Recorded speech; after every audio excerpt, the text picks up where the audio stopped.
என்னங்க எப்படி இவ்வளோ நல்லா சமைக்கிறீங்க அப்படின்னு ஒருத்தவங்க கேட்டிருந்தாங்க. ஆ, பதில் சொல்லுங்க. அனுபவம் அனுபவம் என்ன, 20 வயசுல இருந்து சமைக்க தெரியும். 20 பேச்சுலரா? வருஷமா சமைச்சிட்டு இருக்கேன்.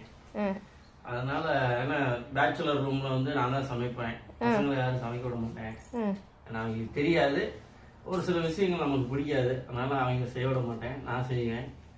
அப்புறம் இன்னொன்று பார்த்தீங்கன்னா, வீட்டில் சின்ன வயசுல இருக்கும்போது யாருக்கு உடம்பு சரியில்லை, அம்மாவுக்கு உடம்பு சரியில்லை, ஆஸ்பத்திரி வச்சிருக்கோம், அங்கே வச்சிருக்கோம், இங்கே வச்சிருக்கோம்னா சமையல் கட்டி என்னோட கண்ட்ரோல் பண்ணுறோம்.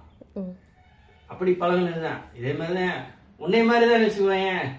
கையை சுட்டு காலை சுட்டு நான் சமைச்சு பழகிட்டேன். ஓகே. இப்போ பொண்டாடி சமைக்கிறதுக்கும் பிள்ளைக்கு சமைக்கிறதுக்கும் நல்லாவே இருக்கு. நான் சொல்லக்கூடாது நல்லா இருக்குன்னு, இது சாப்பிட்ட நீங்க சொல்லுங்க. நேத்தெல்லாம் மிளகு தக்காளி குழம்புல அடிப்பொலி.